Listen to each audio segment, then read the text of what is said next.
You are surrounded by fools, and it is exhausting. You think your intelligence is your greatest asset. It is actually your biggest vulnerability. The modern world tells you to educate the ignorant, to use logic to find common ground.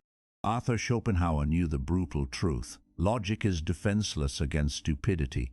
Explaining your mind to a fool is not noble. It is intellectual suicide. There is a hidden, almost ruthless architecture to neutralizing the willfully ignorant, a method the most dangerous minds in history used to disarm fools without ever giving them the gift of the truth. Once you understand this mechanic, you will never be drained by a lesser mind again. You know the ache.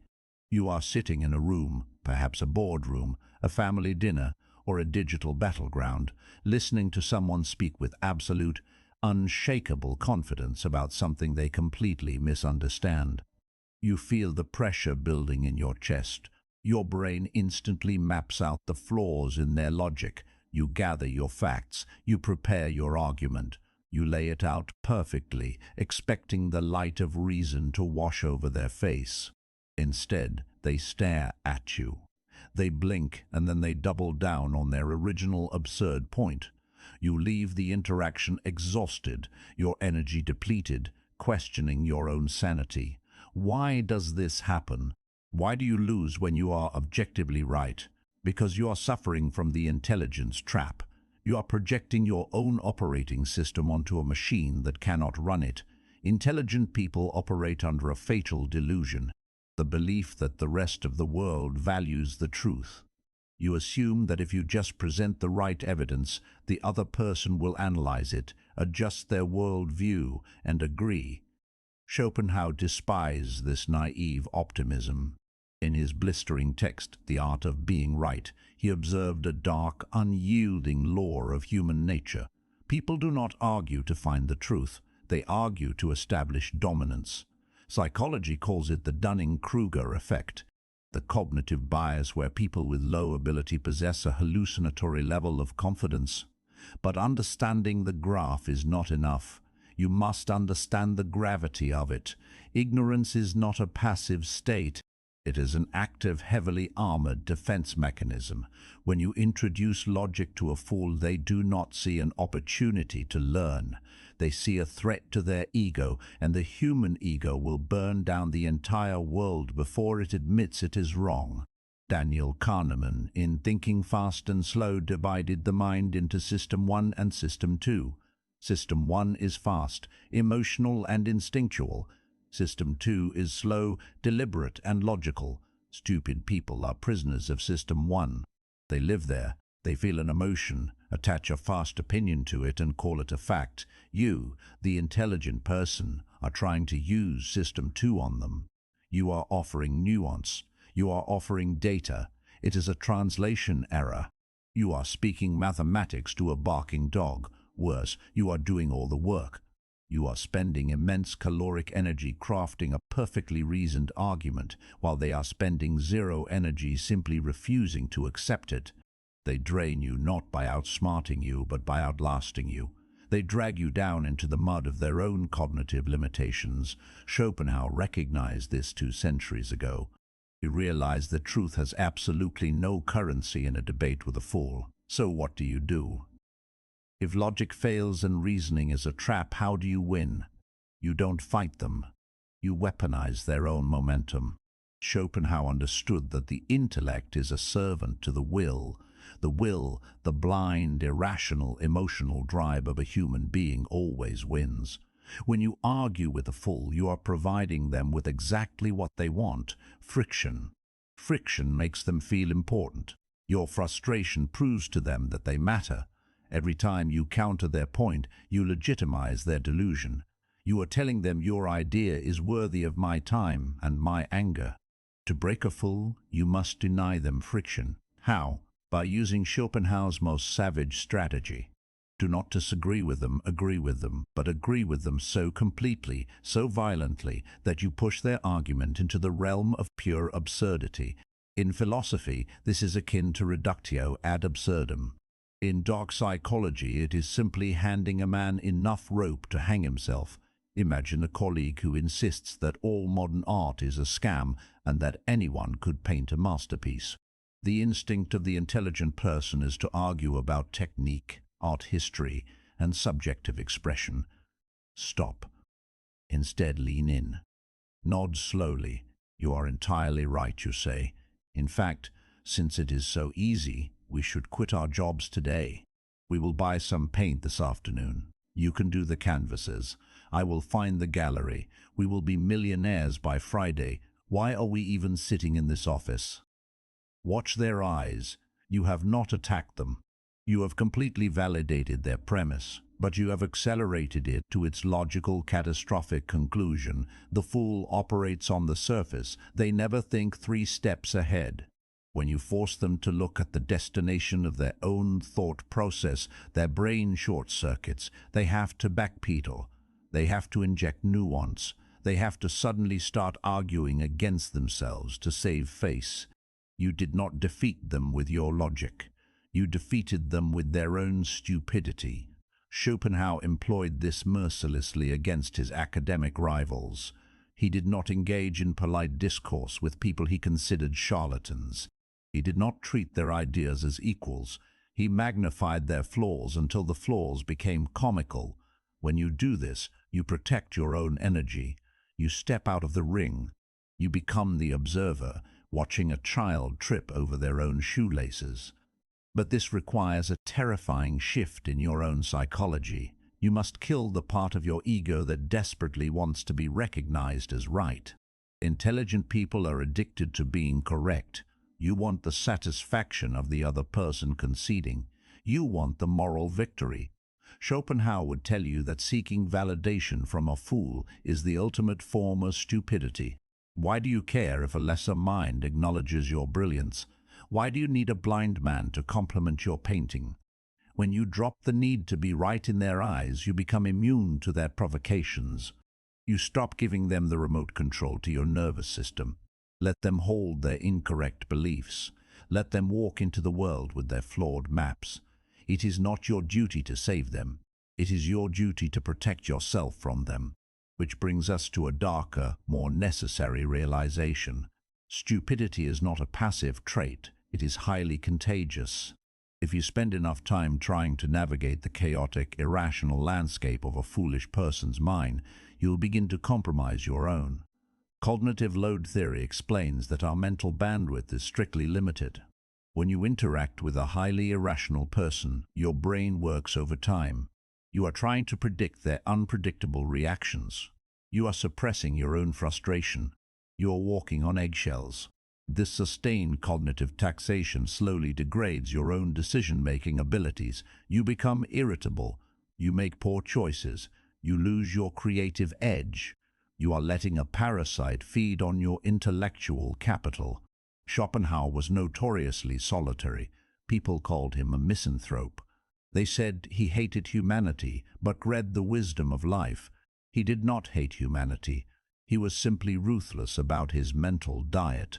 He wrote, "To marry is to have your rights and double your duties." He applied the same harsh mathematics to human interaction. To engage with a fool is to have your intelligence and double your exhaustion. He developed the famous Porcupine Dilemma. On a cold winter night, porcupines huddle together for warmth, but their quills prick each other, forcing them apart. They are trapped between freezing in isolation or bleeding in intimacy. The intelligent person must master this distance. You cannot avoid stupid people entirely. They are your managers, your clients, your neighbors, and sometimes your blood. But you must establish a psychological quarantine. When you are forced to interact with them, you do not bring your authentic self to the table. You bring an avatar. The avatar is polite. The avatar smiles. The avatar smiles. The avatar speaks in short, agreeable sentences. Interesting perspective. I see what you mean. That's one way to look at it. The avatar gives them nothing to attack. The avatar is a mirror reflecting their own noise back at them, while your actual mind remains protected behind a fortress of detachment. This is the Machiavellian application of Schopenhauer's philosophy. You are physically present but intellectually absent. They will think they are having a conversation with you. They will think they are winning. Let them. The illusion of victory is the cheapest toy you can give a fool to keep them quiet. Do you feel the guilt rising, the societal conditioning telling you that this is manipulative, that it is arrogant to view others this way? Kill that guilt. That guilt is exactly why you have been suffering. You have been treating intellectual predators like fragile victims. A foolish person who aggressively insists on their own ignorance is not innocent. They are a hazard. David Robson in The Intelligence Trap details how institutional stupidity, smart people following the confident incorrect herd, has caused plane crashes, economic collapses, and medical disasters. Stupidity is dangerous. You do not owe it your vulnerability. You do not owe it your energy. You must view their ignorance as a force of nature. You do not argue with a hurricane. You do not try to educate a flood. You board up the windows. You seek high ground, and you let the storm exhaust itself. But what happens when the fool has power over you? What happens when the irrational mind signs your paycheck or holds the key to your promotion? How do you survive when the system itself rewards the loudest idiot in the room? This requires an entirely different set of weapons. The most dangerous animal is not the predator. It is the frightened beast with a crown. When a person of low intellect acquires power, their entire psychological architecture is built on a fault line of deep, unacknowledged insecurity. They sense on a primal level that they are outmatched by the minds around them. They do not process this as a need to learn. They process it as a threat to their survival. If you walk into their domain and display your brilliance, you are not proving your worth. You are holding a mirror up to their inadequacy, and a fool with power will shatter the mirror to avoid looking at the reflection. Schopenhauer was brutally clear about this dynamic. He wrote that to display conspicuous intelligence or outstanding qualities in the presence of mediocrity is an unpardonable sin. The mediocre mind experiences physical pain in the presence of greatness. It triggers a secret-knowing hatred. They will not attack your intelligence directly. They will attack your character. They will call you difficult, uncooperative, or not a team player. They will use the bureaucracy of the system to bleed you dry. You cannot out-argue a king in his own castle. You must outplay him. Look at the blood-soaked history of the Three Kingdoms. Sima Yi was arguably the most brilliant military strategist of his era, but he found himself serving beneath chaos, a regent of immense power and staggering foolishness. Chaos was arrogant, impulsive, and deeply envious of Sima Yi's intellect. If Sima Yi challenged him, he and his entire bloodline would be executed. If he argued, he would be crushed. So, Sima Yi executed the most humiliating and effective strategy in the history of warfare, the submission gambit. He faked Sila. When Shaowang's spies came to check on him, Sima Yi acted the part of a dying, pathetic old man. He purposely dropped his soup, letting it spill down his robes. He pretended he could not hear. He confused names. He looked entirely broken. The spy reported back to chaos. The foolish regent laughed. He felt superior. He felt safe. He stopped viewing Sima Yi as a threat and lowered his defenses. The fool's ego was satisfied. Months later, while Chao Shuang was out on a hunting trip, Sima Yi dropped the act. He rose from his sickbed, orchestrated a lightning-fast military coup, and seized the entire empire. Dao Lang lost his head because he believed the illusion. Sima Yi understood something you must learn today. Your intelligence is not a badge you wear on your chest. It is a concealed weapon. You do not draw a concealed weapon to show off. You keep it hidden until the exact moment it is required. When dealing with a powerful fool, feed them the exact emotion they are starving for, superiority. Ask them for advice on trivial matters. Let them correct you on minor, irrelevant details. Thank them for their insight. You are not submitting. You are anesthetizing them. You are injecting their ego with a narcotic so heavy they fall asleep at the wheel, leaving you free to operate in the shadows. You trade a momentary scratch to your pride for absolute unhindered maneuverability. There is a specific type of exhaustion that comes from trying to translate complex reality for a simplistic mind. You draw diagrams, you use analogies, you break the concept down into its smallest atomic parts, and they still stare at you, their eyes completely blank, before repeating the exact same flawed argument they made 20 minutes ago. This is the core of the intelligence trap. You assume their inability to understand is a failure of your explanation. It is not. It is a failure of their hardware. David Robson's research on cognitive bias reveals a chilling reality. Highly intelligent people are uniquely vulnerable to a specific error. The belief that everyone else processes information the same way they do. You think in probabilities. You weigh evidence. You adjust your conclusions based on new data. The fool thinks in absolutes. They form a conclusion first, usually based on a visceral emotion or tribal loyalty, and then they completely reject any data that contradicts it. Trying to force them to see the nuance is like trying to install the latest operating system on a typewriter. It is impossible. The architecture does not support it, so stop trying. Schopenhauer advised a radical departure from the instinct to educate. In his 38 strategies for winning an argument, he designed tactics specifically for dealing with opponents who are immune to reason. One of his most effective methods is the strategic use of irony. When a fool corners you with a demand for agreement on a ridiculous premise, do not fight the premise.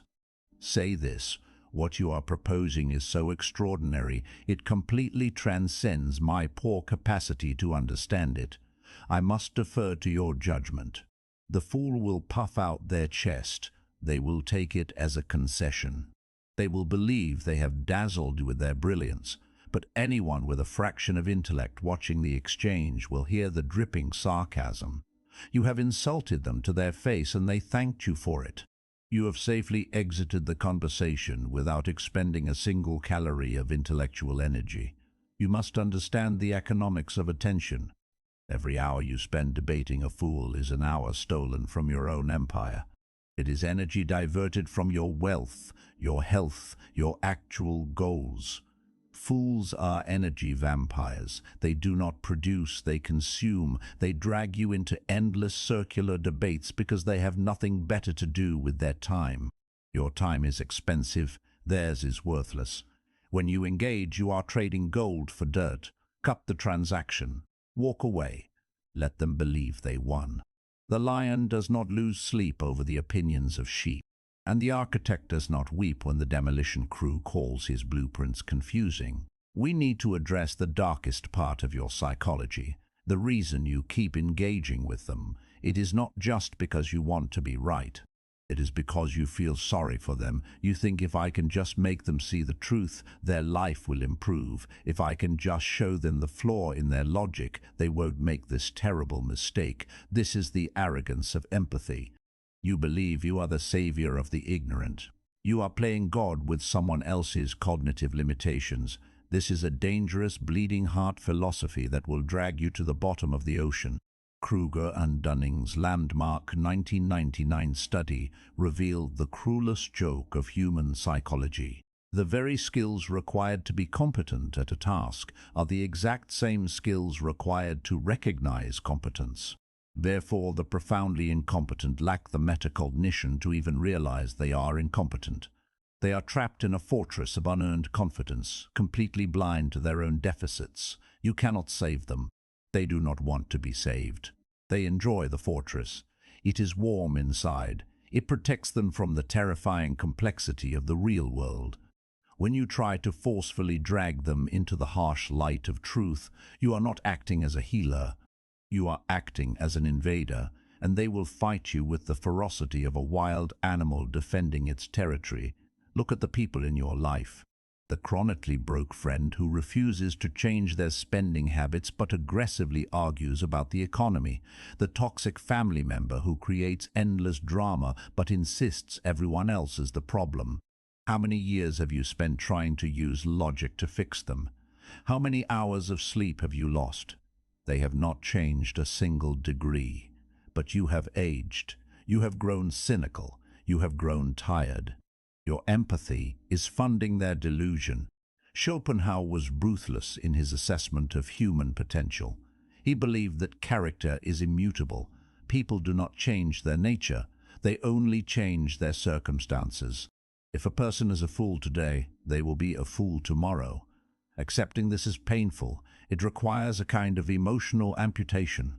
You have to look at people you might care about or people you must work with and accept their terminal limitations. You stop trying to upgrade them. You start managing them. You manage a fool the way you manage heavy machinery. You keep your hands out of the gears. You stay behind the safety lines. You expect it to operate exactly as it was built to operate. When the machine malfunctions, you don't argue with it. You pull the plug. What happens when you finally stop fighting them? What happens when you drop the rope? Stop explaining yourself and simply observe the circus around you without participating in it. You experience a profound, terrifying shift. You realize how much of your identity was wrapped up in being the smartest person in the room. You realize how much you relied on the friction of debating fools to feel alive. When you take that away, you are left with yourself. This is where the true test begins. Most intelligent people surround themselves with lesser minds intentionally. They do it because it is safe. It is easy to look like a genius when you are surrounded by idiots. It is a psychological crutch. But Schopenhauer warned that a man of high intellect who fraternizes with the vulgar will eventually be dragged down to their level. The mind adapts to its environment. If you spend your days arguing about trivialities, your mind will become trivial. You must withdraw, not a physical withdrawal into the woods, a mental withdrawal, an emotional quarantine. You must become comfortable with being misunderstood. Fools will misinterpret your distance. They will call you arrogant. They will say you have changed. They will assume your refusal to argue is a sign of weakness. Let them. Their judgment is based on a flawed premise. Why should the judgment of a flawed mind affect the peace of a sharp one? Imagine walking through an asylum. The patients point at you and call you crazy. Do you stop to debate them? Do you pull out a medical chart to prove your sanity? No. You keep walking. You understand their reality is distorted. The world is a much larger asylum, but the principle remains the exact same. When a fool insults you, it is not an insult. It is a misdiagnosis. When they reject your idea, it is not a failure. It is a confirmation that your idea is beyond their reach. This level of detachment is not coldness. It is absolute clarity. It is the understanding that your energy is a finite resource, and every drop spent on someone committed to their own ignorance is a drop stolen from your own potential. We have spent centuries glorifying the debate. We idolize the image of the intellectual warrior standing on a stage, dismantling their opponent with sharp logic and flawless rhetoric. But look closer at those debates. Nothing is ever resolved. The opponent never yields. The audience simply cheers for the side they already agreed with. It is theater. It is a game played for applause. The truly dangerous minds do not play for applause. They play for outcomes. If you want to be effective, if you want to be truly unshakable, you must abandon the theater. You must adopt the mindset of an architect navigating a world of toddlers. You do not ask the toddlers for permission to build. You do not explain the load-bearing capacity of the pillars to them. You give them a toy to distract them, and you pour the concrete while they are looking the other way. This is the ultimate application of Schopenhauer's philosophy. You accept the world exactly as it is, dominated by irrationality, driven by emotion and hostile to truth. You do not complain about it. You do not try to fix it. You exploit it. When you know that people operate on ego, you use their ego to steer them. When you know they are blind to logic, you use their emotions to guide them. When you know they are starved for validation, you feed them just enough to keep them compliant. You become the invisible hand. They think they are making the decisions. They think they are in control. But every choice they make is within the parameters you silently constructed. This is the transition from intelligence to power. Intelligence is knowing you are right. Power is not caring if they know it. Intelligence is winning the argument. power is winning the objective while they think they won the argument. You clicked on this video because you were exhausted. You were tired of the constant friction, the endless circular conversations, the feeling that you were losing your mind trying to inject reason into an unreasonable world. You thought the solution was a better argument, a sharper fact, a more persuasive tone. Now you know the truth. The solution is surrender, not surrendering to them, surrendering your need to change them. The moment you let go of the desire to be understood by people who are incapable of understanding, the weight lifts, the exhaustion vanishes. You watch them speak, and instead of anger, you feel a calm, clinical observation. You see the cognitive biases at play. You see the Dunning-Kruger effect in real time. You see the fragile ego defending itself. It becomes predictable, and what is predictable can be managed. You are no longer a participant in their chaos. You are the observer of it. This is the therapeutic darkness. This is the cold, sharp reality that sets you free. You will never be hurt by a fool again, because you will never again give them the authority to judge your reality. Your intellect is no longer a tool for their education. It is a weapon for your own elevation. Keep it sharp, keep it hidden, and use it only when it serves your ascent. But realize this, the tactics we just discussed, the strategic incompetence, the manipulation of ego, the weaponization of absurdity, these are just the outer defenses. These are the tools you use to survive the masses. But what happens when you step past the masses? What happens when you encounter a mind that is not a fool but a predator, a mind that sees your strategy and mirrors it back at you? The rules change entirely. The concepts that govern that level of psychological warfare are not meant for public consumption. They are too destabilizing. They dismantle the very fabric of social interaction. If this opens your eyes, understand this is only what I can show publicly. There are videos I cannot upload for everyone.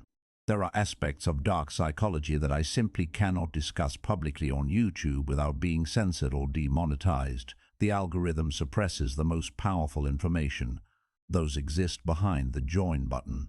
If you're still here, you're not like the others. Subscribe if you haven't. But if you want what's hidden, click the join button and step into the architect level. You will unlock exclusive, uncensored videos that dive into the deepest parts of the human psyche. Most won't. That's the point.